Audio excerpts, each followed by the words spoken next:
Welcome back. It's Prime Morning, and we're still here. News flash, and of course, head from my colleague Sheila with the news there, and also head from Koko Asante with his today's fellow Ghanaians. Of course, also very important is Parliament will resume sitting today, and of course, we've seen pictures from the Chamber of Parliament. It looks like a completely new Parliament, new seat, new setup. So it's going to be an interesting day in Parliament. Hopefully we'll bring you some visuals. Also, very much looking forward to the National Sizer Mask Quiz, which started yesterday. It's going to continue today on the channel. At 11:30, we'll bring you some contests involving Ibri girls. So expect some real excitement on the show. Today we'll bring you a bit of update on all that's been unfolding. But let me say a very thank you to Royal King Cracker, because we are encouraging you. It's early, few minutes to the top of the hour 7. Make sure you don't let hunger slow you down today. So reach for Royal King Cracker, the light crispy snack with that rich battery taste that everyone is craving for. So for your little, beverage of Milo, or you can have your Lipton or coffee, you can have your Royal King Cracker on the side. And I've got quite a lot here. And so make sure you get some of this right in your box. Just drawer, open it, and it's going to keep you throughout the day. The kids are about to go to school. Drop some in their bag, and I'm sure you are guaranteed a very smooth day through and through. So very big thank you to Royal King Cracker there. Now let's get into the newspapers, and of course today we have a very big conversation relative to the NPP flag bearer race. There's a new post that's been released. We'll get into that very shortly. Dr. Ivan Stria, he is the lead as far as the team that put together that research. He'll join us in the studio. We'll get to the touch screen and go through it, and then we'll try and probe the findings. And then we'll also engage members of the respective camps, because at the moment it's a two-horse race. Ken Agyapong, Dr. Bawumia, all of them are on the grounds engaging delegates. So we'll bring you updates on that. But let me just go to the newspapers briefly and bring you up to speed on what's happening there. But even before I do that, let me just recognize one of our guests. Of course, yesterday he was in court. Yesterday. I saw him in court yesterday. He's been busy. He made time to also be here and come and talk about Dr. Bawumia and see how he's faring. His lawyer, Akbar, is in studio with me today. Counsel, good morning. Good morning, Yussif. How are you? I'm fine. I hope you're well too. Yeah, very well. Very well. It's been busy few days for you, hasn't it? Oh, yeah. The week started on a very busy note. Oh, we thank God. You thank God all the same. We're still young. We have the energy to fight. Nice one. We'll engage in more, hopefully a bit more, particularly on the matters relating to what happened in court, because on the Inside newspaper, which I'm going to start, it has that story here that ex-MPA boss faces 54 criminal charges, along with 9 others over alleged extortion, money laundering, and so on. And it's on the front page of the Inside newspaper, and it's got a picture of the former minister, Mustafa Hamid, on the front page there. The Ghana Gas cracks down on illegal vegetable oil imports as TCDA OPDAC join forces is also here. And then STEM education is the pillar for Ghana's growth, and NHIS reversed to manual processes amid LHIM's crisis. Interesting.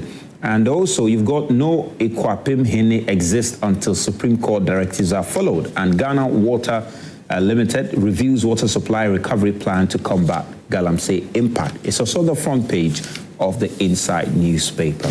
And then the Finder has got fuel prices drop as city strengthens and oil prices also fall. So that's on the front page of the Finder newspaper. And then you also got China leads Ghana's foreign direct investment with $480 million. And you've got IMF board to decide on Ghana's 5th review in December. And T-bills auction misses target by 55% is also on the front page of the Finder newspaper. So fuel prices have dropped. Fuel prices on the world market has also dropped. and that is also captured here. Then you go to the News Guide Africa. First time I'm coming across this newspaper. It says Azuma Resources transfer full ownership of concession to ENP after receiving $100 million payment. And digital credit momentum builds up as Bank of Ghana set to open applications early November. And NPA is set to achieve new heights. And you've got distortions and misinformation amplified in Dr. Etiahine's article on non-interest banking and finance in Ghana. And and a few other stories that have been captured here on the News Guide newspaper. You've also got the Ghanaian Times newspaper. The Ghanaian Times newspaper is also here. And you see the, special audit says Ghana 8.1 billion Ghana cedis. That's according to the Deputy Minister for Finance. And we need 300 million Ghana cedis to dredge and desilt water sources. So according to the Ghana Water Limited. Interesting, 300 million Ghana cedis. And we will support VRA to ensure energy security. Honorable Jinapor speaking there. And Weeks Choke Wager Dam spillway with communities risking flood. So that is also there. And OSP increases charges against Mustafa Hamid and 9 others from 25 to 54. So that story is also still here. So largely those are the major stories there. But knowing we have also, the lawyer for Mustafa Hamid in studio, just pick his thoughts on this very one, if there's some further information you would like to share, because we're hearing that it has moved from 25 to 54, and it's quite interesting. I don't know if you just want a few thoughts on this one, if you can provide some information with us, what is happening in court at the moment. Yesterday you were in court with him. Well, if you recall, in February this year, the OSP at a press conference preached a sermon of storms as far as the matter of NPA is concerned. You know, he told the whole country that an amount of 1.3 billion Ghana cedis was embezzled from the UPPF fund, which was a subject of investigation. So in February this year, he invited Dr. Mustafa Abdul Hamid and then questioned him in respect of that ongoing investigation. Then in April this year, he came back to provide an update to the country following investigations which he said commenced in 2024. So in April, he moved from 1.3 billion Ghana cedis to 280 million Ghana cedis. So he had moved from embezzlement of 1.3 billion from the UPPF fund to what he now called extortion in the sum of 280 something million Ghana cedis from private, according to him, private companies. And then in July, we made a first appearance in court. And in the case of Dr. Mustafa Abdul Hamid, out of the then 24 counts, he was charged with 3 counts. First, conspiracy to commit the offense of extortion, 2, the substantive offense of extortion itself, and 3, using public office for private gain. And the total amount involved in respect of Dr. Mustafa Abdul Hamid, according to the charge sheet, was some 24 million Ghana cedis.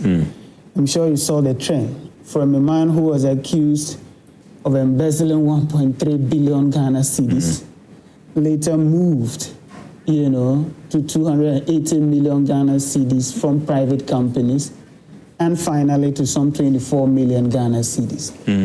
So when we appeared on the 23rd of July, their pleas were taken. They all resolutely stated that they were not guilty, and they were admitted to bail by the court to reappear on the 26th of August. But the court also made some orders on the 23rd of July, principally two orders, that the OSP should file disclosures by the 26th of August and witness statements by the 26th of September. But when we appeared on the 26th, of course, the court was in vacation, so they had a vacation judge. So when we appeared before the court on the 26th, I must state that few days to our appearance, we got a call to appear again before the OSP, and we did, and were served with a new process. They had gone to make an amendment to the charge sheet in respect of the second accused person, the $300 and something thousand that they're talking about. So we appeared on the 26th, and the judge said, well, these new amendments were not before the court. And so the case was subsequently adjourned to 20th of October, which was yesterday. So we appeared in court to now, as it were, take a plea on the amended charge sheet of 20th August.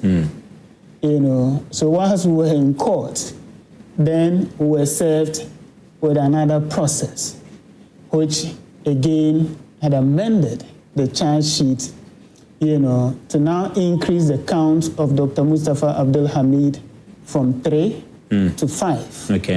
And the rest of the accused persons. So which are the charges for that? So there's now a charge of money laundering. Money laundering.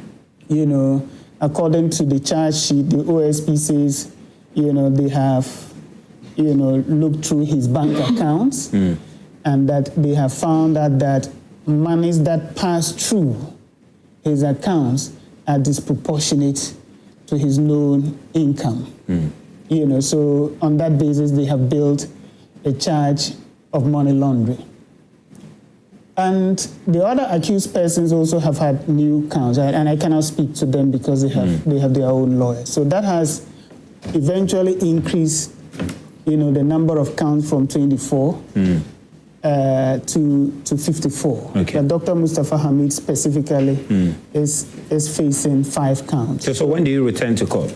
We are returning, I think, on November 13th. But all of these things clearly shows that the OSP was not ready to go to court. And I do not think that is how investigators should conduct affairs. You must conclude your investigation. You must gather your evidence. You must build your case before you take people to court. Because once you take people through the court process, their liberties are limited. And so you must be sure that you are ready to proceed with the case before you take to court. So if we appeared on the 23rd of July, and within this period, there's been a lot of changes, you say. Well, I mean, he's entitled to make those changes. The law allows that, but it gives a certain impression of a prosecutor who is not ready to proceed with the case. Especially so if you are creating the impression in the public square that you are eager to prosecute, it must reflect in the courtroom. Okay, interesting. We'll see November, we'll return to court. We'll see what will unfold in November. But let me just also acknowledge Lawyer Amoah has also joined us now. It's Kobby Amoah has joined us now. Kobby, good to have you. Good morning. Good to have you. Hope you're well. Wonderful. I'm doing great. Great. Now, we're just going to make a very quick turn, then we get to the task screen and engage Dr. Evans Dia, who is on standby now. We're going to go through the recent polls that he's conducted and appreciate exactly what they mean. So a quick turn, and we'll be back on the task screen. Welcome back. You're still watching News Flash here on Prime Morning. Let me say a very big thank you also to Franco Trading Enterprise, Phone Papa Fie. They're also supporting us big time on News Flash. So head to their offices in and around the country and get yourself some tablet. It's time for you to drop that drop that smartphone and go and get an upgrade. And hopefully, you can get yourself having a very seamless life. Well, I just mentioned Dr. Evans here. He's in studio with me right now. Doc, good morning. Good to have you once again. Thank you for having me once again. Just about a month or so ago, we were here and you shared with us your latest findings in the NPP Presidential Primaries. And here we are with another one. So first of all, let's get into it. Talk to me about the duration for this. We have a sense of it at this stage. So the previous one was for August 2025, and the current one is September 22nd, all the way to October 5th, 2025. September 22nd to all the way to October 5th. Yeah. Great. Then in terms of, I'm sure the other things has to do with a bit of the change in the sample size, right? Yes. Talk to me about that So what we did previously, we did 20,000, that was about a 10% sample size. Now we moved a bit up to 26,000, that's 12% of the sample size. And that is what we did. And remember that some of the candidates had started touring, and therefore we're also checking if there has been some change and there has been an impact with a message that was ongoing. Interesting. Okay, so if you could just come a bit before that one for me. Okay, great. Just before. Just before that one. All right, so let's have it here. Great. So we're looking at the total population size is 204,893, and we did 26,150. And what is important to realize is that we still had people we could not reach, because these people were either unreachable or unavailable, and that was 6,282. That's about 24%. Now we realize that the reason was that some of them still maybe their data in the system is not correct. Some we got them; those are the unavailable. We got them, but for some reasons they couldn't engage us. But we had the same about 120 trained enumerators. We did about 5 minutes max, and then we listen. We had some audios that we recorded for quality assurance purposes. Like the last time I did, I have them here. I can play some for you easily once we are done. Walk you through the entire process and how it was done and everything. Interesting. All right, let's get into it. I think what we often get from this is a worst case scenario and a best case scenario. All right, explain briefly what this entails. So in the worst case scenario, what we're doing here is that we are looking at two models here. The first model is the fact that we are looking at a realistic model. Just as the people said. So we asked them 3 questions. Question number 1, who did you vote for in 2023 primaries? And the persons that voted for candidate A. Then we come to question number 2. Who would you vote for come January 2026? And the persons that vote for candidate A. Then we ask the person, in case you're not sure about your candidate or there's a change of mind about your candidate, which of the other 4 candidates would be your next best alternative? Then we'll pick that one. So what we do is that in the worst case scenario, there is nothing called interpretation done to the data. Just as they've said, I'll vote for A, we take it for A. I'll vote for B, we take it for B.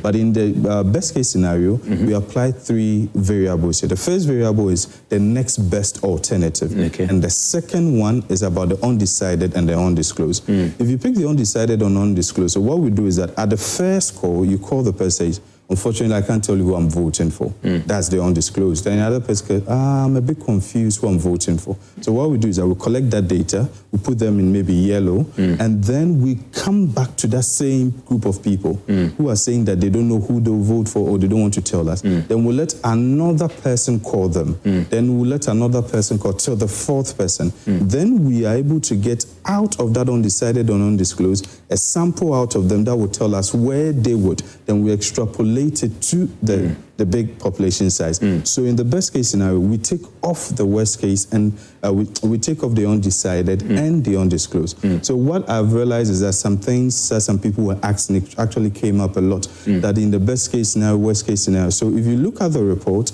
in the worst case, which we could do. Guys, let's get to the report now. Let's get to the report now. Great. Please. Great. Okay. So let's keep going. So now. These are the biases that will explain the limitations. And then we have the confidence level, the margin of error, so we can scroll up. All right, let's scroll up. Let's go to the data itself now. Wonderful. Great. So and then there's a methodology. Great. So this is where we are. Right? There's the worst and best case national. So this is what happened. So this is what people were asking. I got a lot, of course, on TV, on radio, is that they see 94% because it doesn't add up. But just scroll up small, just a little bit. All right, let's scroll up a bit here. It's good.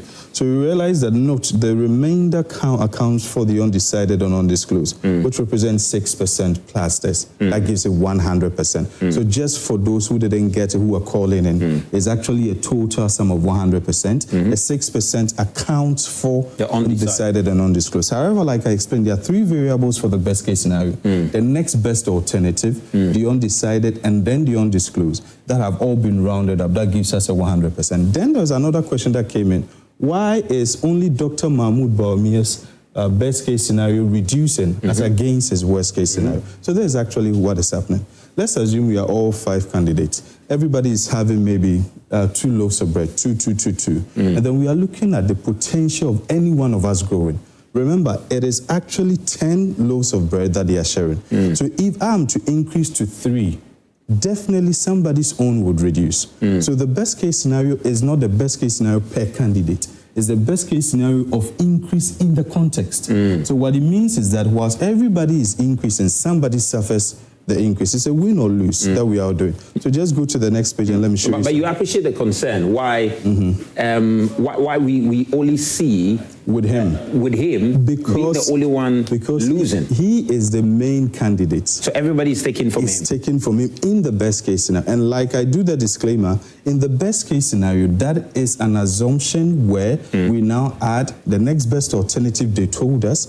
So there's the whole thing. You have Dr. Bawumia winning with 61% in 2023. And if he is already winning with 61% in 2023, and other candidates who are new are now gaining. Most probably either going to gain from him or from Honorable Ken Agyapong, because they were the 2 people who were in the previous contest. Now they move into this new contest, and most of them, the next best alternative we are hearing, I voted for Dr. Bawumia, but I may vote for this candidate A, I'll vote for this candidate B. So we realize that most of them, the gain is coming to them, whilst the gain is being taken from him. And that's how come the best case scenario is actually for the contest, not the individual. That's interesting. So your findings is the effect that for the people to a very large extent who supported Ken in 2023, he's maintained them. Oh, so actually, what has happened with his people, and just when I'll say like, it's more like the shutter movement thing. It is purely kind of organic. Most of them don't switch, they do not flinch, they do not change their mind. So those who were supporting him previously, majority of them are staying with him. However, there are 1 or 2 constituencies where he loses. So I'll pick an example. If you pick Eastern Region, for example, if there are 20 people who are now switching to, for example, Dr. Ken Agyapong, but 18 of them are coming from Dr. Bawumia. So at the end of the day, you have just 1 or 2 switching from Honorable Ken Agyapong, and the majority of them switching from Dr. Bawumia. Interesting, really interesting. All right, let's go up, and I'm particularly also interested in, what do you call it, the regional breakdown there. So guys, let's go down all the way to the regional breakdown. And still, news flash, we're going into the recent polls by Dr. Evans G. Let's stay here on the NPP flag bearer race, and just to point out that what do you call it, lawyer Akbar is in studio with the Bawumia camp, Bawumia Aide, he's in studio. Lawyer Kobby Amoah is also in studio. When we are done with the presentation, they also have an opportunity to ask Dr. Evans G questions. All right, Doc will be here. He will take the questions. After that, we'll get into the discussion proper. Doc will take leave of us. We'll get into the discussion proper. So, councils, if you have questions about the data, you can ask him and he will respond to them right here. Great. So this is the regional breakdown. Yeah. So what we're saying, even with this one, so if you look at it carefully, from Ashanti region all the way to Western North, what is happening is that there has been marginal increases. And I would like to show this one. Let's move to the next slide quickly, because it's in percentage, so that'll be easier. Okay, guys, let's move to the next slide, guys. Let's move to the next slide. Move up for us, move up for us, move up for us. Thank you, great. Move up for us. All right, let's keep moving. So that'll be easier to understand. All right, let's keep moving. Let's keep moving. Let's keep moving, guys. Okay. Great. All right. Let's stay here. Good. Okay. So if you look at it carefully, we're looking at Honorable Ken Agyapong, for example, in Ashanti region, leading by 42.26. It doesn't cross 50% in Ashanti region because it is keenly contested. These 5 candidates. So here, for the the regions, we are looking at a simple majority. Now, you see that previously, he had also increased marginally here. Yaose Duchum for Ashanti region has also increased as compared to the August polls. Engineer Kwabena Aide has also increased. You come to Ahafo. Actually, as we see it now, previously you had Dr. Bawumia who was leading in August, and now you have Honorable Ken Agyapong, and then we have Bono. Now these 3 regions are still the swing regions. It is keenly because I see that if there is going to be Ahafo, Bono, and Bono East. Bono East. Previously, you had Dr. Bawumia And then he has switched 2 of them, but still Bono East still remains. And this is after Honorable Ken Agyapong had visited the place. That's where we see this change. Dr. Mahmoud Bawumia just completed that tour. So you see that what we keep saying with this research is that number one, it is not predictive. It is only a snapshot as at a certain period. And for that reason, what is actually happening is that people should look at the data as at that period, and then strategy is what will make the difference. Then you move to Central. They are still staying with him from 2023, August, everything, they are still staying with him. Eastern is where we had the surprise, because the August one, Dr. Amoah Esq was leading in Eastern. And then we saw that in Eastern there was a dip. And then Dr. Mahmoud Bawumia had a little rise. And because most of the votes between Dr. Amoah Esq and Dr. Mahmoud Bawumia is between them, whenever one dips or one rises, it affects the other. And then Honorable Ken Agyapong's vote did not really increase marginally. And for that reason, as they were struggling between them, he now becomes... But Eastern is a very interesting one for me, because you talk about Dr. Amoah Esq. It's fair to say that is his strong base to a very large extent. It's his strong base. You've also seen quite a number of members of parliament come out to support Dr. Mahmoud Bawumia from there. As far as Ken's support from that part of the region is concerned, maybe even optically, we haven't seen much, but the data here that you've presented seems to suggest that he's got quite some ground in there. Yes. So, and that's really interesting, especially when you've seen... So what happens is that if you pick the data from the 2023, for example, you could see that the votes that he won in 2023, he has just increased marginally. And then there is a new player, which is Dr. Amoah Esq, who now takes majority of the vote for Dr. Mahmoud Bawumia. And because there is that struggle or competition in between the two, the one who stands still sails through. So, but do you have an idea why, in the case of Dr. Amoah Esq, in taking the votes, because he's entered into the races, it seems to be getting more from Brown and not from Kennedy? No, I mean, do you have an idea what explains for that? So majority of the people that were supporting Dr. Mahmoud Bawumia, most of them have a bit of loyalty towards Dr. Amoah Esq. So in the case where he now has his face on the ballot paper, some question of loyalty and gratitude is now shifting, and where these people are switching from one side to whoever is actually supported them during that period. Interesting. And then the northern region appears to be the base of Dr. Mahmoud Bawumia. He's got quite a hold on it. But then you look at, is it the OT region? Yes. So OT is one of the swings. So if you look at my report, I present that OT is a swing. It is a swing. What it means is that as at now, you can't say that there is a particular person. So it can keep changing based on the message and based on other factors that are going on. Well, and then Western, you've got so voter for Kennedy still remains. Western for him. And Western. You've got Western North for Western him. North also for him. Fascinating. Really fascinating. So that is the regional breakdown. And it gives us an idea based on Doc's research where the candidates are at the moment. Quite interesting. All right, let's see. Which other significant findings would you like? Would you want us? So basically, in the worst case scenario, for example, Honorable Ken Agyapong is actually leading with 9 regions, and then Dr. Mahmoud Bawumia with 6. But when we move to the best case scenario, you see that Bono East now has a potential that could be there could be a leap for again, and there's also for OT region. So if you look at it, he can win up to 11 regions, and this is a fact. From as of September, it means that he cannot win beyond 11 regions. That's the highest potential that he could do. And the same thing for the lower end, he can do up to 9 regions. And these are facts and data on the ground as of September. And I still keep saying as of September to October. So things can change, just like we've seen a change. And then come back to the worst case scenario just to show something. At the top, right? Yes. Okay, guys, let's go back to the top. Let's go back to the top. So, great. So it's going to be moving up there very quickly. And then, all right, so let's go further up, further up, further up, further up. Thank you. Further up, a bit more further up. And then we'll see the data. I'm sure this one, this very one here. Thank you. Okay, so what you see here, for example, if you look at the worst case scenario, we're looking at Honorable Ken Agyapong 44. Now, in August, when I was here, he was at 41, which means that whatever message he's giving, whatever tour is going, there's been an increase. Dr. Mahmoud Bawumia, the last time was at 39.09. He has also increased, but the increase here is marginal. Because it's from 0.9, which is about 0.3 percent. And then you have Dr. Kobby Amoah Esq, who for August was doing quite well, and then there's a bit of drop in momentum. Dr. Yao said Duchum has increased. He was at 2.7, and now he's doing 3.19.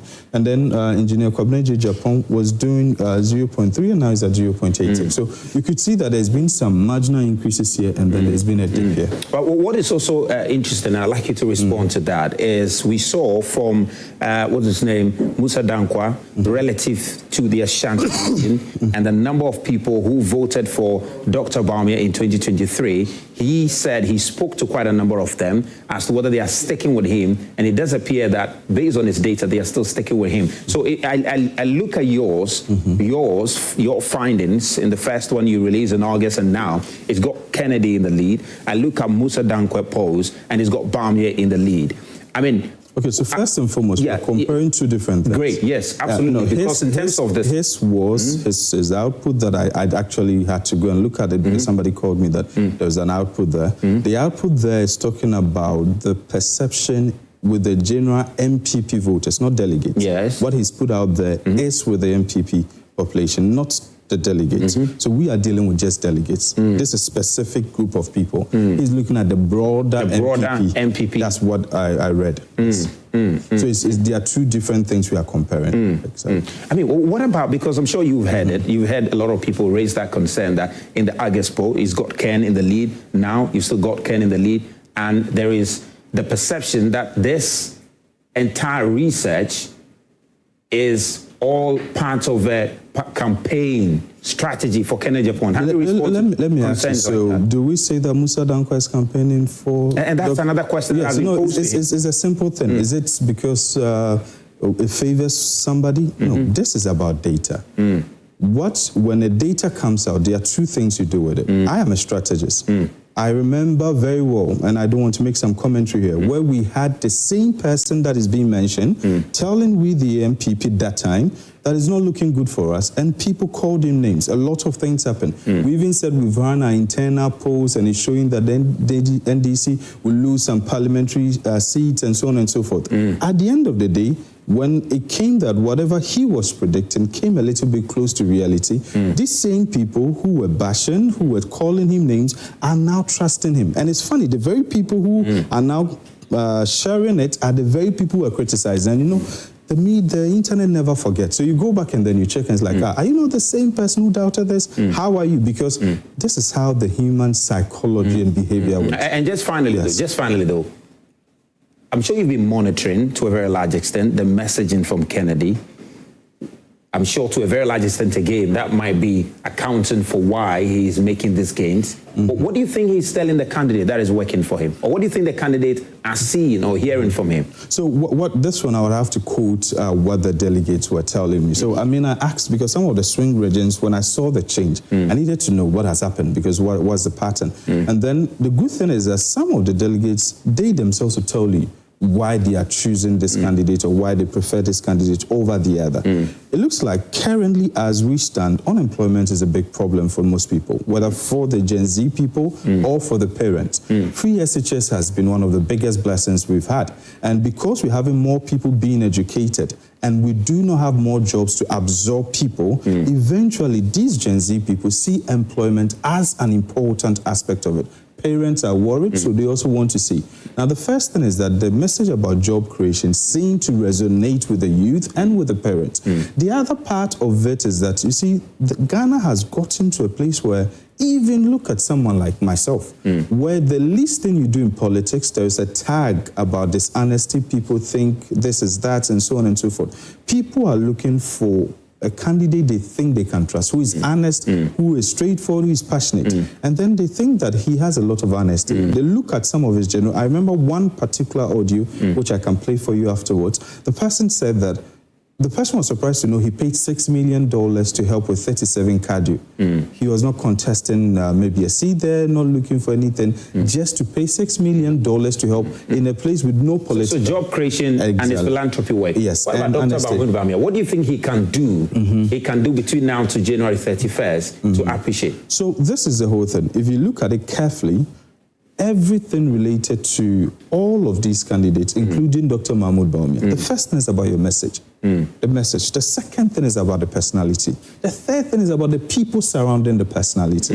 And I think Dr. Mahmoud Bawumia has realized it. That's why in his own message, he said, do not vote against me because of what A or B or C has done. So the reality here is that there has to be the message that we are sending to the people, the personality that is the individual. He has a lot of advantages. Advantage he has his, I mean, as the former vice president, he's been running mate for 8 years, vice president for 8 years. It is a lot of advantage, and then he has an edge in that space. So that is where his personality would then come in. Then the people surrounding him, how they also manage the situation. It's the same thing that applies to everybody. What is the message that for example, Dr. Ken Agyapong is giving? What is his personality? What is he telling the people who I am, what I can do? And then the people that he surrounds himself with. Yeah. Interesting. Let me come to my guests, get some questions from them, and then before we finally let Doc go. So maybe let me start with you, Kobby. You haven't spoken, and then I'll come to Akbar. Have you got some questions for him, particularly, just before we make leave of him? Yes, thank you. I think I would want some. I think I understand the worst case votes. I think he mentioned that that's what is realistic. So that's the actual data. And if my understanding is right, the best case is based on his modeling. Yes. Okay. So I just want to understand, like, when you say you mentioned that the best case alternative is based on the next best alternative, undecided and undisclosed. Yeah. I just want to know how that affected the distribution, especially taking into consideration the fact that if you look at Dr. Mahmoud Bawumia's vote, the nominal prediction actually reduced.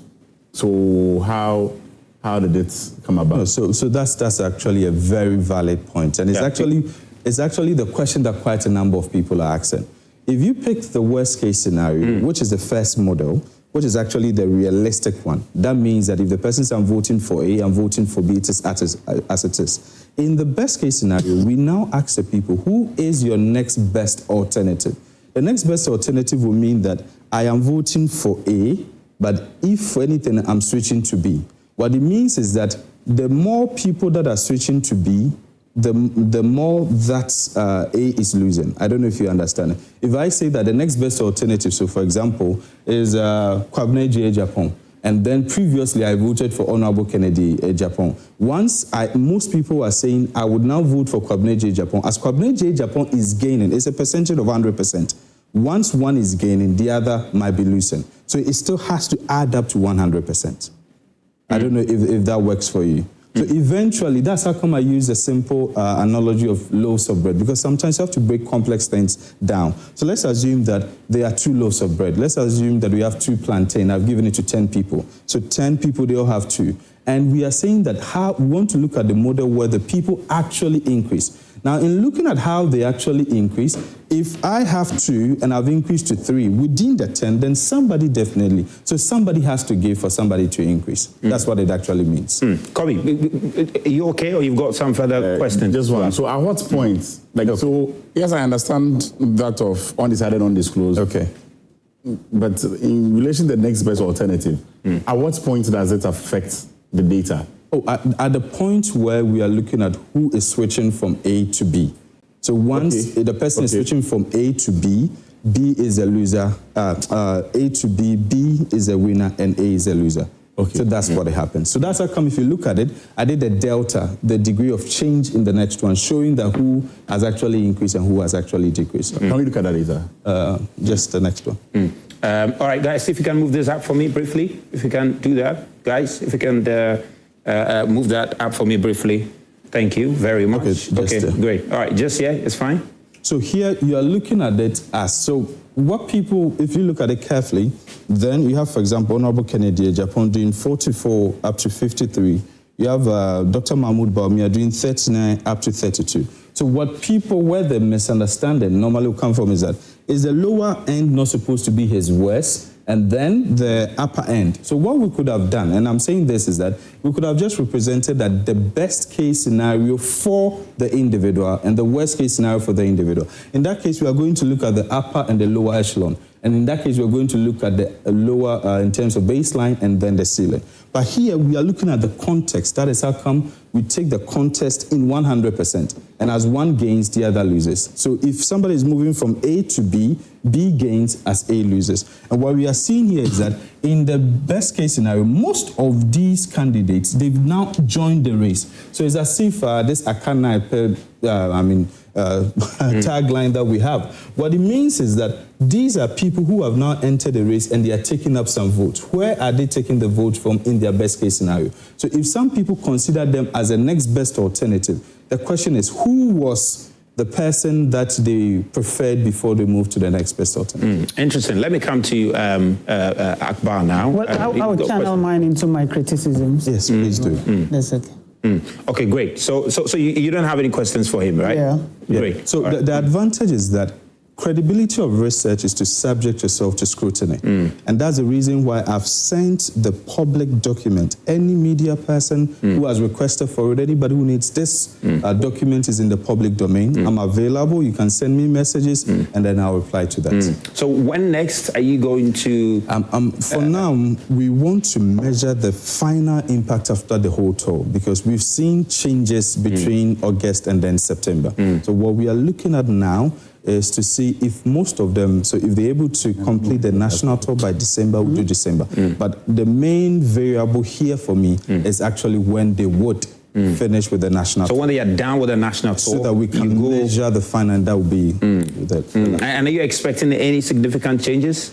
As of now, because what happened... Because you've done two, yes. And the final one will be the last. What we saw from August to September, you could see that some candidates were really affected because it's a game of one winning, one losing. So anytime somebody is gaining, somebody is also paying for it. And then we realized that in the September one, Dr. Ken Agyapong suffered the most. Dr. Bawumia gained marginally. Honorable Ken Agyapong gained also marginally. And then we've seen some marginal increase for the other people. So eventually, would there be maybe Dr. Ken Agyapong will now push up and say, okay, based on the data, I need to do more. And then if he is doing it, he's also going to take from somebody.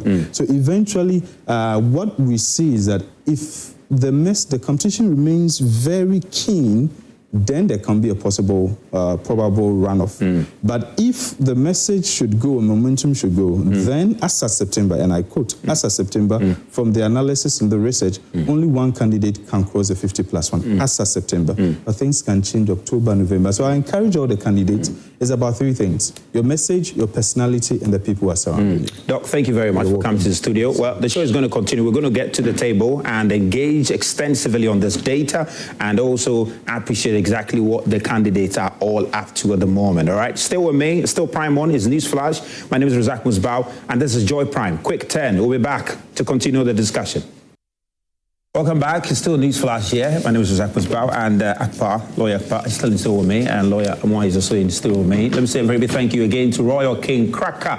Highly recommended. Make sure you do not let hunger to slow you down. Reach for your Royal King Cracker. Light, crispy snack with that rich battery taste everyone is talking about.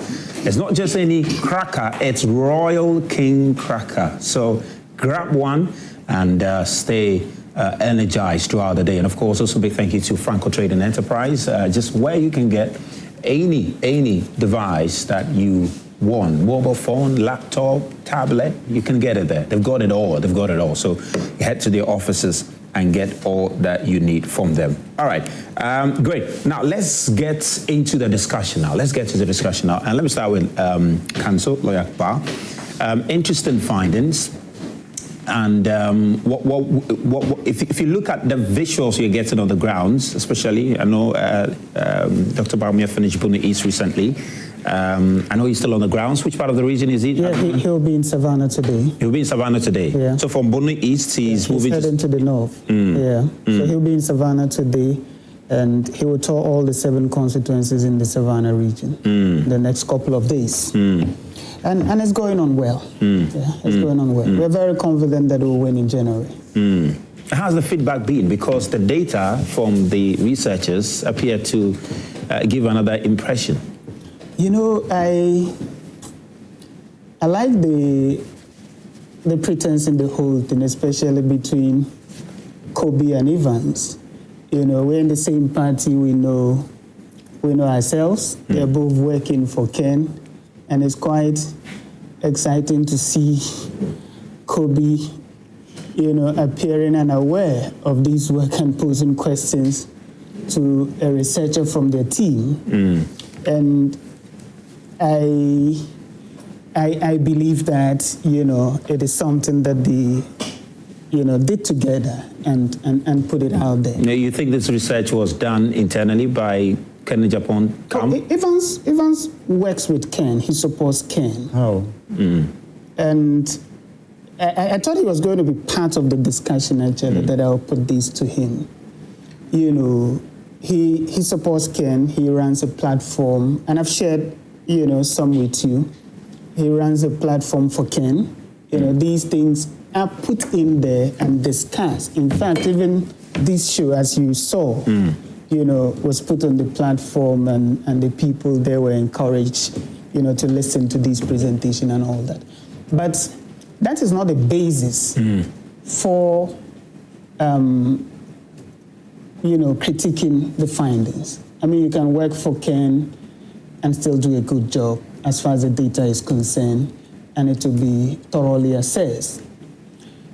But there's a problem with these findings. One is because the numbers, suggest an internal contradiction in the outcomes of the data.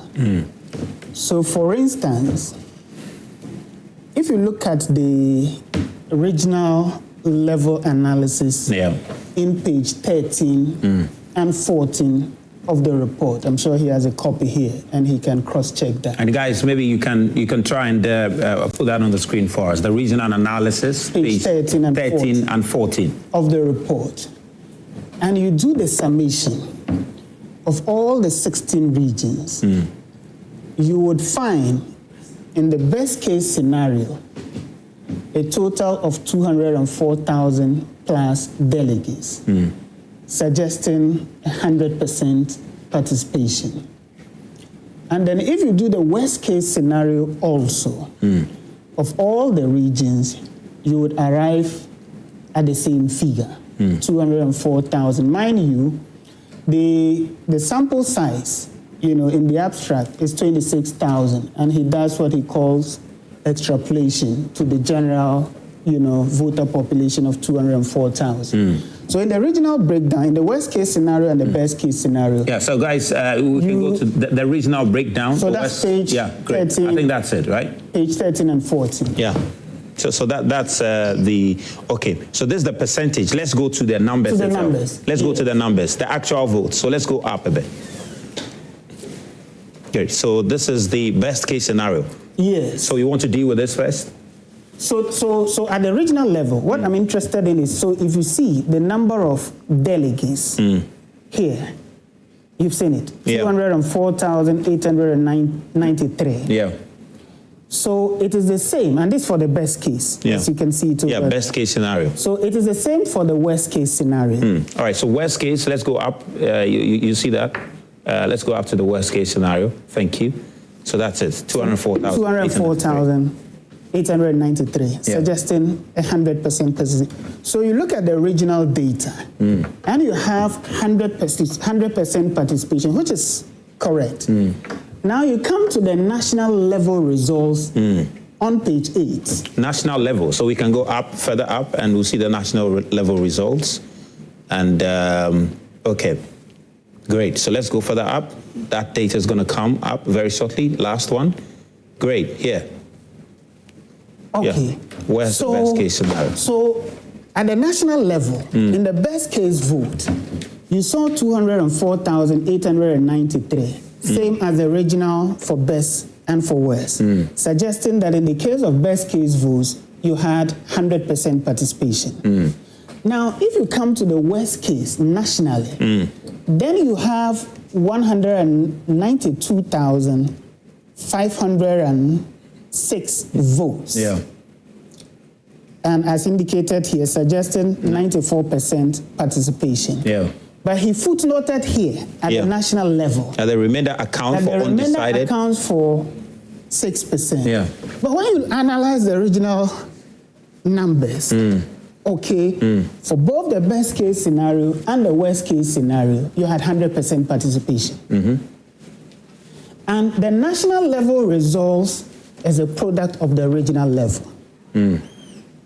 Because for this to hold true at the national level, there must have been an indication at the regional level that for some specific regions, these 6% did not participate in the polling.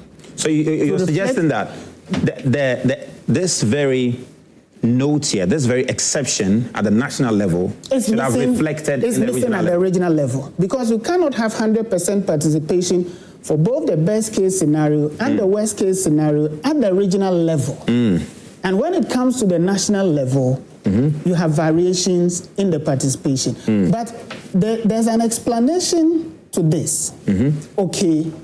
Now, if you take these 6%, for instance, and the data says that they had a sample size of 26,000 plus, and 19,000 responded to the poll. And out of these, 6% did not respond. The 6% out of the 19,000 represents a little above 1,000 people. Now, if you do the extrapolation that he did, vis-a-vis the 204,000 plus delegates, you are going to have a total of 12,000 plus people who did not respond to the poll. Interesting. Let's just go up so we see that data. Find it, Clive. Yeah. Let's.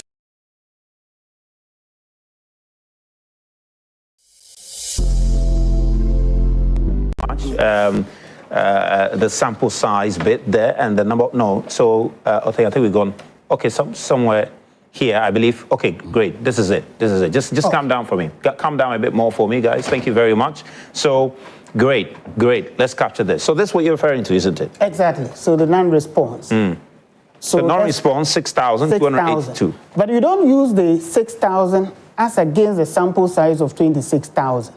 Because not all the 26,000 responded. So according to his own data, only 19,000 plus responded. So the 6% of the 19,000 gives you a little above 1,000. Now, because he does extrapolation with the total number of registered delegates of 204,893, an extrapolation of that 6% would give you a total of 12,000 plus. Okay. But this is where it gets interesting. Now, if you look at the best case scenario of Ken, all right. Guys, let's go back to the best case scenario nationally. Nationally, he gets 110,000 plus. Okay. And his worst case scenario, he gets, I think, 90-something thousand plus. But even if you were to add all the undecided, okay, if we were to assume that all the 12,000 plus delegates who are undecided would all vote for Ken, okay, that is a wrong assumption to make because it's not possible for all the 12,000 plus to vote for Ken. But even if you were to assume that all of them would vote for Ken, Ken's best scenario number would have been 102,000 and not 110,000. So clearly, you see a certain attempt to engage in galamsey with the data to create a desire. So, guys, take me to the national level. You go up for me, and we'll see the point Akbar is making there. Thank you very much. So that's on page 8. At the national level is on page 8. So that's it. Over here. Great. So that's the national level. Thank you very much. Okay, so you notice that the best case scenario of Ken. Yeah, 110,000. 110,000. His worst case scenario, 90,306. Now, if you relate it to the 6% that he says were undisclosed, okay, vis-a-vis the total number of 204,000, his actual best case votes should have been 102,000 and not 110,000. So there's an addition of an excess vote of about 8,000. And that is why I said that you would notice an attempt to do galamsey with the data in order to create a desired outcome for a candidate that he supports. But you see, the other fundamental point is in respect of the national vote, where if you do a summation of the worst case scenario, you had 94%.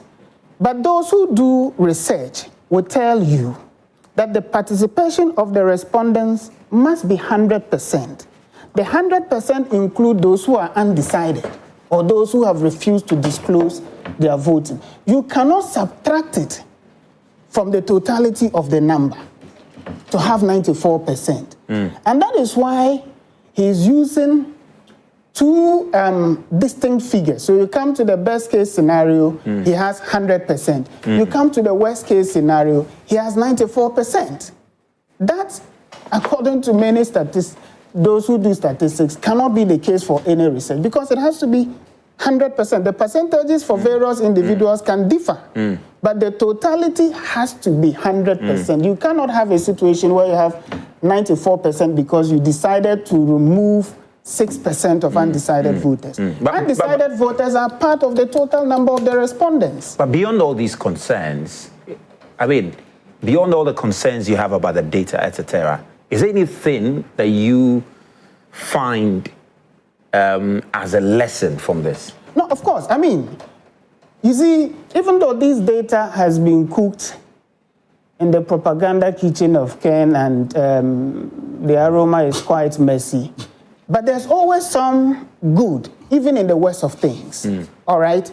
And so I'm not one of those people who would say that, well, because, you know, the data lacks internal consistency, because the numbers violate statistical rules, as in the case of using 94% for the worst case scenario and 100% for best case scenario, as in the case of saying that I'm sure you would have also seen the case of mislabeling, and the mislabeling came about as a result of the nature of the modeling. So you have Dr. Bawumia's worst case scenario, okay, better than his best case scenario. So from his worst case scenario to his best case scenario, he lost a total of 15,000 votes, whilst every other candidate has seen an increase from their worst case votes to their best case vote. But he explains that. He explains that that happens because in the best case scenario where all other candidates are gaining, he says the likes of Dr. Brandon Champon, Dr. Aide. No. That happened because he decided. He says that all of them are taken from Dr. No, they are not taken. He decided, based on his modeling, to add all undecided voters and undisclosed voters, the 6% to Ken Agyapong. That is what altered it. It is not because they are taken from Dr. Bawumia. It is because he has assumed that all the undisclosed voters, in excess of 12,000 people, are going to vote for Ken. That is what affected it. But notwithstanding all of that, as I said, there's always some good even in the worst of situations. And therefore, of course, as a campaign, we would look at it. The few good things that we find in it, we will take them. We will try to fashion out a strategy. I mean, even because if he talks about messaging, he talks about personality, he talks about the people around you, and he says that based on the interactions he's had with these individuals, those are the things they reference. Well, but he has not told us about the other aspirants, even though we have seen that there has been an improvement for all the aspirants from their worst case votes to their best case votes. All what I'm saying is that, you know, this has been done by Ken Agyapong and his team because they are not comfortable with the series of surveys out there projecting that Dr. Bawumia would win. But as a campaign, let me bring Kobby in. The most important strength for any successful politician is your ability to receive feedback and to work to improve on whatever that you're doing. So even though we find a lot of inconsistencies in the data, we find a lot of contradictions in the data, we would still take it on board as a feedback, help, you know, with our strategy as we move around the country. All right, Kobby, let me bring you in now. You've heard a lot, haven't you? I have. Thank you very much. And I think it's the first time I'm said to my brother Akbar. And when we walked him, I asked him, Akbar, are you a maths person? Because you guys always bring we the lawyers to come and discuss mathematics. I must caveat that I'm not a maths person. My maths is very weak. You guys bring we the lawyers to discuss the mathematics issues. Okay, so to the poll. So truth be told, if you look at the pattern, I realized that Team DMB, you don't believe in any poll that ever comes out. They've tried to discredit even Musa Dankwa himself, whose polls favor them now. Now they are trying to their own director of communication actually came out to describe Musa Dankwa's polls as Ajana 1, Ajana 2. I don't know what it means. That was at the time, the polls that were putting NPP at the time in a bad position. So you can say he was speaking for the NPP at that time. I know not necessarily no, that was actually even early this year. But so what's the point? So the point is that when it favors you, you accept, and when it doesn't favor you, you now believe it. And Dr. Evans make reference. Then there was also Sanity Africa, which they also labeled as internal fake polls from us. Then there is Dr. Evans, which is also labeled as internal fake polls from us. Now, why do you think why do you think that continues to happen? Is it maybe? I think that, so truth be told, polls actually, apart from the fact that polls tell what the critical picture on the ground is, polls also drive public perception sometimes. So politicians, a lot of times when they say that the polls are not going well because they don't want their people to be down-spirited, they try to mount a certain defense to show that we are still in the game, we are still moving on. So it's all part of the PR that so sometimes some of these polls are done for purposes of PR. No, that's not what I'm saying. I mean, it could be, but that's not what I'm saying in relation to these polls. What I'm saying is that when you realize that polls are not going well for you, sometimes the reaction to give your people hope is try to dismiss it, so your people also don't become, they are not down-spirited and feel that we are not winning the election, so it may not be worth the fight. So I realize that's what my brother is trying to do here. Because for a poll that you claim is totally cooked, what are you going to pick from a poll which is totally cooked? Anyway, because you mentioned Musa Dankwa, I would want to look at what he put on Facebook briefly. I think that anytime you see a poll... Now, even before Musa Dankwa, though, I mean, you look at the data that Dr. Dia presented based on the campaign activities Ken Agyapong is engaging in, based on the feedback he's getting. I'm sure you followed him a few times, you've engaged delegate a few times. To what extent does it reflect? Do you find it to be in sync with what he's shared with us today? Yeah, so he mentioned three things. He mentioned the people around the candidates. He mentioned the message of the candidates. And what was the third one he mentioned? He talks about the personality of the candidates. Personality of the candidates, okay. So, I mean, even the people around the candidates also like, put a certain picture. Even Dr. Bawumia himself, in one of his tours, actually came out to say that don't look at the reaction, the behavior of the people around me to vote against me. He said, if you have a problem with someone, that's your problem with the person. I am a different person. All trying to let people know that he is different from the people around him. So that clearly shows that the people around you can also lead you on making. Then we talk about messaging. Kennedy has been very consistent in his messaging, both to the party, to the people. Even yesterday, talking about decentralization. We believe that the people are getting, like, this message is sinking. And Kennedy's personality, someone who people believe that he's that kind of situational leader we need now, who can instill that discipline, someone who people see as a fighter, who can fight to win power for us in 2028. I think that all this is sinking well, the delegates, and this is reflecting in what we have now. I just want to address Mr. Dankwa in 30 seconds so we can actually come to it, but because you mentioned it. So yesterday I saw this poll from Musa Dankwa. To be very honest, but for the credibility of Musa Dankwa, I don't think this is something we have discussed at all. Why so? Because when you see any poll, you look at two things. You look for the methodology, and I mean, to assess the poll, you look for the methodology and the data integrity. Musa Dankwa didn't tell us much about any methodology. We don't know the number of people he sampled. We don't know which questions were asked. So it was very vague. So by virtue of that, this may not be data that you can analyze scientifically. I mean, no disrespect to him, but this particular one will be more like political commentary because there's not much to interrogate here. So if you want to do data analysis, it's going to be difficult, like we are doing with Dr. Evans's own. So, and I mean, these same things that he spoke about, for instance, I mean, we all know that the last election, from 6.7 million votes in 2020, we dropped to 4.6 million votes. It means at least 2.1 million of the people who voted for us in the last election didn't vote for us. I remember right after the election, Musa Dankwa brought his take on how religion and ethnicity even affected this. However, even that's too, just like this, he didn't put much of the methodology in. So he's saying that in national. But earlier this month, I believe earlier this month or late last month, he released a poll on the primaries. I'm sure you saw it. We discussed it here. Yeah, exactly. He released a poll on the primaries, and that's a methodology. Yes, that's exactly. And but you can, because that's where the conflict is arising from. Musa Dankwa does his polls, and every one of it has Dr. Bawumia in the lead. But and this declining.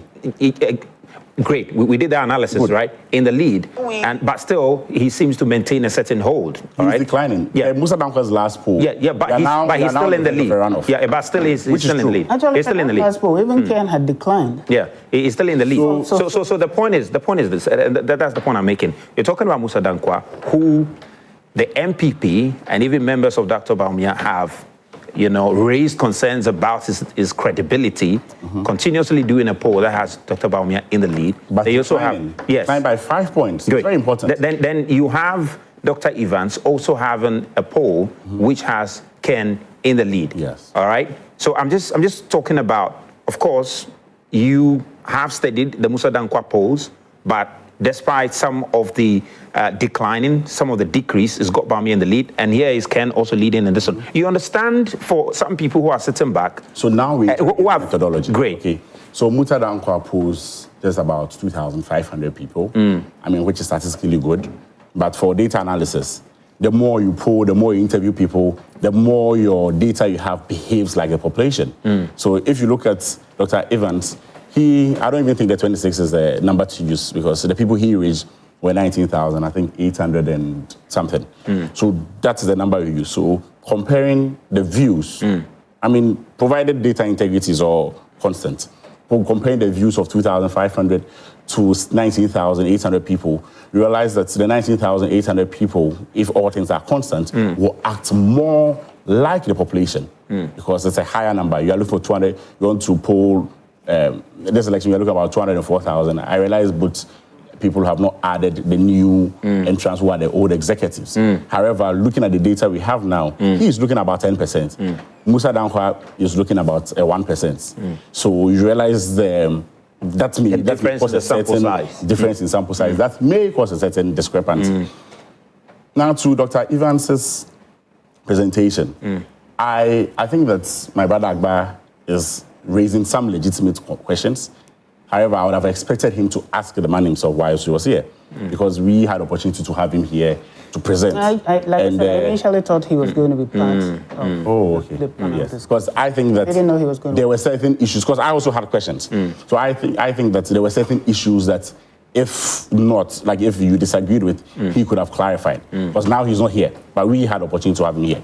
So let's look at the data discrepancy he spoke about. I got this document yesterday, so I actually looked through. The most important part of the data we see there is the worst case scenario. Because the worst case scenario is what actually represents the survey that was done. The best case scenario is based on his modeling technique with extrapolation, with how to distribute. He mentions that he used 3 factors, which were the undecided, undisclosed. And I think that is one side that I think my brother Akbar here missed. He said he used 3 things. He used undecided, undisclosed, and the next best alternative. So yes, it was clear that he added all the undecided, undisclosed in the best case scenario. But how he actually interrogated the next best alternative, because of time, we couldn't interrogate him more. So this clearly shows that there's a window where, through his modeling, using the next best alternative, he could have sampled some votes differently, and that may have affected the final part of the data.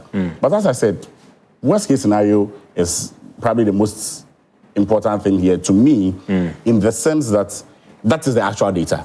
The rest, you see, Alan Lechman and all in the United States, they have all their own techniques that they use, 13 keys and all. But let's look at the worst case scenario. The worst case scenario, he puts Ken at 44.1%, Dr. Bawumia at 39.5%. I mean, I don't think anybody will be happy with this from the teams, because I don't think that Akbar is willing to go for a second round. Everybody is trying to win this with this one touch, and that's the most important thing. Now, what we as a team would want to look at the data, we look at what he calls swing regions, what are the strategies that we can employ there, and how we can use this to win this election. Because the feedback that we are getting here is very important. Trying to create a perception that we are in bed with him, I mean, from Musa Dankwa to Sanity Africa, I don't know which poster they believe.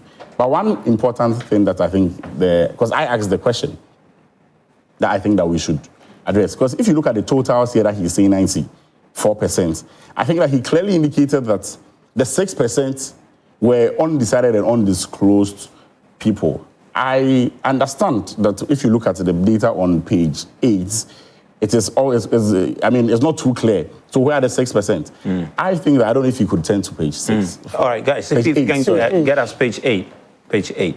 That's on the national level. National level. Yeah, great. National level. You're going to put it up very shortly. Yes. Yeah. So I think that is probably a matter of how he presented it. Looking at the fact that these are the 5 candidates, because he, at that point, didn't discuss who was undecided and undisclosed. Mind you, this is something that was comparative. So with the best case scenario, undecided, undisclosed had been modeled to, and there was a model that was adding undecided, undisclosed to other candidates based on his predictive model. Yeah. So what were the factors that what were the factors that he was trying to contrast here? These were the 5 candidates, undecided, undisclosed, by virtue of the fact that they had been part of, they are already now factored into the best case scenario. We're not part of the comparison here.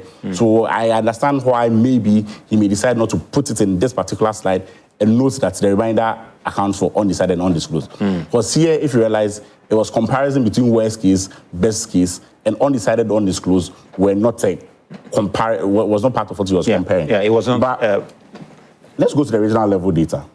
Yeah, so do that finally for me. Do that finally, page 13.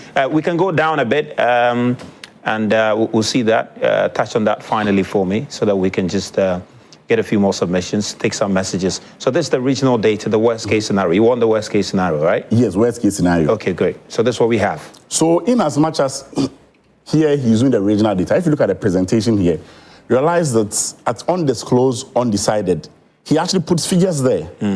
So what I expect my brother Akbar or like anybody who wants to interrogate this to do is to actually look at the totals here. This is where we can see that there's a discrepancy. If there's a discrepancy, let's look at the totals here. So KOA, DMB, like all the totals here, doesn't match with the totals on page 8. And if you take a cursory look, realize that on page 8, there's 90,367. So all the data matches at 7,758. Onto the last two, which is 5831 and 6574, which has not been indicated in the table, which I indicated, I think is a matter of presentation, which I don't think was too clear. But if you look at the table, he didn't indicate that specifically. But he mentions that it's about 6%. And that I think 6% is account for 5,831 plus 6,574. And as Akbar said, he's not a mathematician, but I realized he's getting his maths right. So this is also about 12,000. No, Akbar wanted to ask to find where is that 12,000. I think that 12,000 can be found here. So as I said, like I indicated, you can find all of that in the regional analysis. Yes. But they're missing in the national analysis. And if you look at the national analysis, as I said, from page 8, I wish you had asked him these questions here. But this is how I see it. Because you see page 8, it was a comparison. And when you are comparing, you look at what are the commonalities to compare. And these were the 5 candidates. So if you look at and this is just a matter of presentation. So if you look at the 5 candidates here, by virtue of the fact that best case scenario was not comparing undecided and undisclosed votes because it was not part that had been redistributed. That's why he added a small footnote to say that that account for the 6% here. If he had mentioned for clarity, maybe he could have just. I agree. Yeah, you could have put it out there. I agree. For the purposes of clarity. I agree. And you remember I asked him because I actually looked through this data a couple of times, and I was just trying to... interesting. I want to take a few comments. I understand we've got quite a number of comments coming in on WhatsApp and on Facebook. We're going to read some of them, and then finally we'll get a final take from Akbar, and I'm sure that take will focus, of course, maybe not too much on the numbers this morning. We've done a lot of numbers, but just make us a final case for Dr. Bawumia on the platform. All right, so let me just take a few messages here, then I'll do that very shortly. Okay, so I'm going to start from where? Here, right? It's Alhaji Hamza from Pig Farm says, good morning. I just want to find out from my brother, why is Dr. Bawumia in the context, he asks. Because according to Dr. Bawumia in the 2024 campaign, he appealed to Ghanaians and the NPP voters to vote for him to become the president. He went further to say that if he fails to do that, it will mean that it will take a long time for the NPP to win power again. And his reason was that Ghanaians will not be ready to vote for Anona to become the president in 2028 because the outgoing president is a Northerner. So I want to know from my brother Akbar what his explanation from Dr. Bawumia. Why is he in the race when he knows Ghanaians will not be ready to vote for a Northerner to become the president come 2028? My humble question, he says. Well, let's take another one here. This one says, Al-Hassan Sese from Zenu says, good morning to everyone. Okay, OSP, Attorney General should get serious with the prosecution of government officials. Okay, get me some more messages on Bawumia and Ken and NPP Fakbera raise. It says that your topic is very interesting, it's going well, but can you please to government to pay contractors who have used their resources to work for the government and are languishing in hardship? Okay, Alex Mingo, you're a contractor, eh? Hopefully we'll try and talk more about it. We'll try and talk more about it. Okay, so we'll get some more messages on Facebook because I understand we have a few more messages on Facebook. But let me come to you, the Vice President in the Savannah region. You know, he's pulling out trio. Yeah. We're there. Oh no. We're there about 5 days ago. Actually, that's how we structured our campaign. He's going to do Savannah, I think, Northeast, Upper East, and then come back, you know, to do greater. But what is it that the candidate, the delegates are excited about Dr. Bawumia in his message? What is it that they find? So they're excited about his vision. You know, in recent times, democracy has been under threat, largely because in some cases, political parties have produced a mashed potato of leaders who have failed to deliver on the democratic dividends. And so to have the likes of Dr. Bawumia in the space and the vision he carries, you know, provides, you know, an opportunity for us to re-articulate the essence of democracy. So he's seeking the NPP ticket, principally to lead the Ghanaian dream, a dream of a limited government role and a bigger private sector role. A government where public service is truly what it is, to serve the Ghanaian people without the ambition of private wealth. But what also excites the NPP people is the integrity that he comes to the ticket with. You know that integrity is very, very important in our quest to restore confidence in our politics. And that's what Dr. Bawumia brings to the table. I mean, the whole country is united on the question of Dr. Bawumia's integrity. You know, one of the contenders in the race, Kobby Amoah Esq, for instance, would fondly say that Dr. Bawumia has clean integrity. And that he's the kind of leader Ghana needs. But they say even with all of that, 2024 was unsuccessful. Why even others I'll come to that. I'll come to that. Change him. I'll come to that. So the question of integrity is important in the kind of leadership. And the NPP members want to present a leader that they are confident, okay, will not use the office of president to engage in entrepreneurship. And that's why they are excited to talk about the integrity of Dr. Bawumia. But then also there's also the tradition of repetition within the New Patriotic Party. A tradition that has produced 2 presidents for us. Okay, a tradition that has become so effective that even our opponents, the NDC, has copied it and has applied it, and it has produced for them 2 presidents, John Mills and John Dramani Mahama. The tradition is what? You know, After the 1992 elections when the Dubois lost and we brought in Kufuor in 1996, the party realized that to be able to win the 2000 elections, there was the need to repeat candidate Kufuor. We did, and we won. And so we realized that that was the code to securing power. So we did that for Kufuor in 2008, and in 2012, and in 2016, and he won us power. The NDC did that with Mills, did that with John Dramani Mahama, and got power. And so there's also that strong sentiment within the NPP that having presented Dr. Bawumia in 2024, all right, and recognizing the fact that the NDC would be presenting a new candidate, our best bet to return to power in 2028 would be to have Dr. Bawumia. But then also, Dr. Bawumia is popular. And I would say positively popular, because I recognize that there are also the perils of popularity. And so therefore, a candidate must be popular for very good reasons. Dr. Bawumia is extremely popular because he is a respected, distinguished academic. The country admires his sheer brilliance. They admire the civility in his language, the humility in his conduct. They revere the fact that at the policy table, he has progressive ideas, okay, which can, in all honesty, help move the development of our country forward. But the final reason why, they are excited to see him is his commitment to restructure the welfare system of our party. From polling station through to electoral areas, to constituencies, to regional, to among communicators, mobilizers, the idea that the party must have a very well-functioning welfare system, okay, to take care of those who gave their all to the new patriotic party is important. And Dr. Bawumia is determined to keep these obligations to the party. So why wasn't that done? Maybe within the period that he was in office as vice president, for instance. Why didn't we push for that? And we have to push for that now. I mean, the reality of our constitutional governance is that a government belongs to the president. Okay, you can make suggestions. Some of those suggestions would be taken on board. Some would not be taken on board.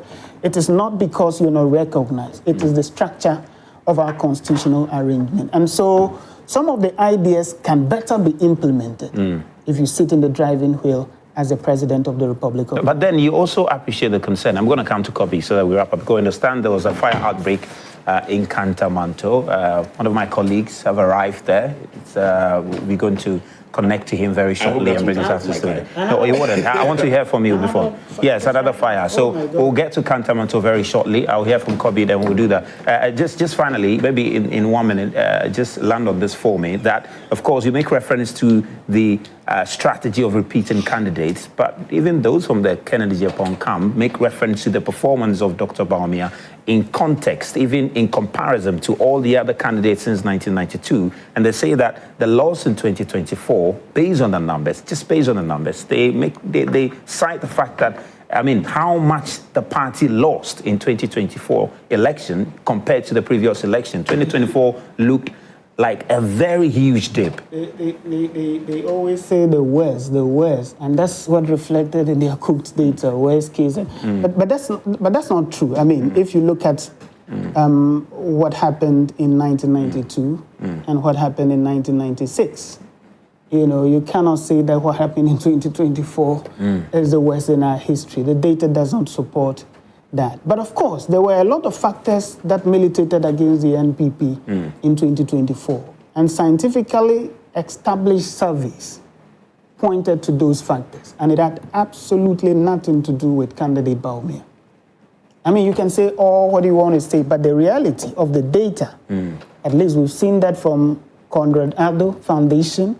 They've done one together with GIMPA, is there. The reasons why the NPP lost in 2024 are clearly stated.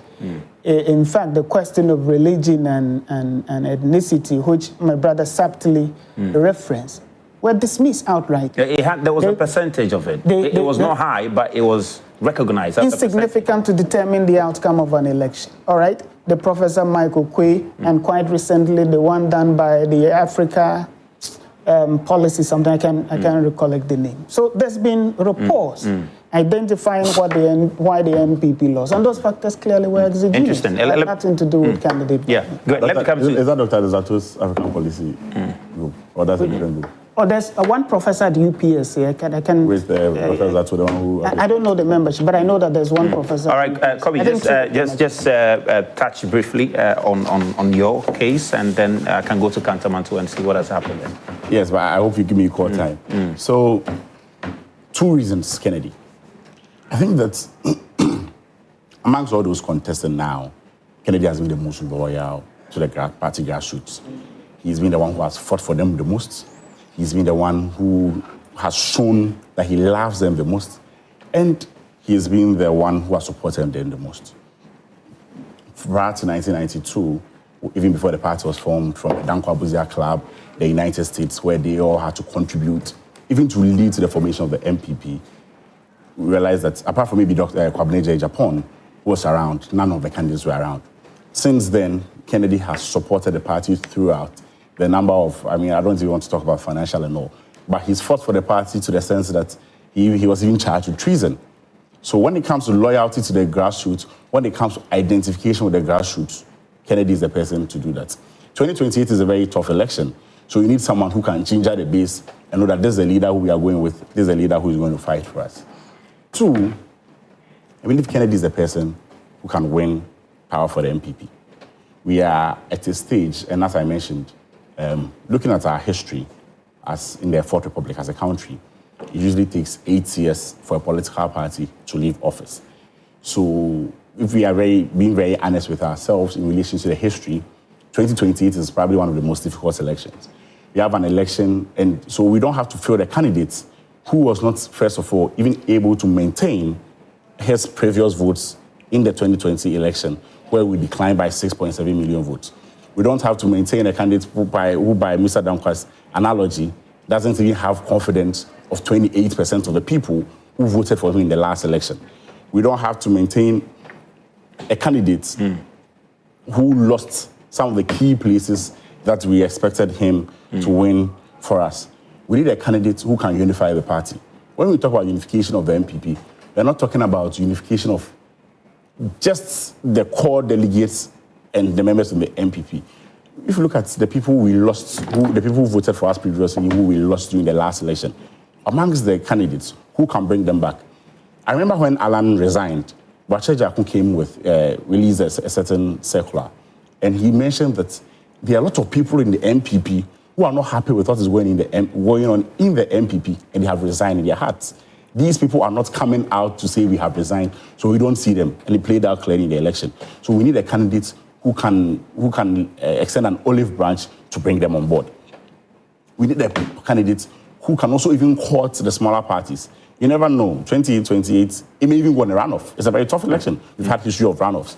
Which of the candidates can extend an olive branch to the smaller parties, even including Movement for Change to come back, if he really needs. That person is Ken Agyapong. Now, I go back to this data because of certain assertions that he made. And just touch on this so that I can move to Kantamanto. Right. So, this is NPP's data. There is nothing like a tradition of repetition in NPP. NPPs, yes, we've repeated candidates a couple of times, but those candidates were repeated based on their performance. So, based on their performance. Dr. Bawumia didn't perform. Now, let's look at this data. Everyone had 1.2 million votes. He didn't perform and we dropped him. Kofor, yes, in as much as he lost the election, he had increased the vote from 1.2 to 2.8. That's about 140%, if my math is right. So we realized that there was promise. After all the challenges that he even had during the process, there was a lot of promise because the number of votes that the party had garnered were going up, and therefore, giving him a second chance, he could win power. And he did so in 2000. And then Akufo-Addo, upon all the challenges, he was able to push the election to a second round. I'm being prompted. We need to go to Kantamanto. So just make the point. But if you look at Akufo-Addo, he maintained Kofor's votes.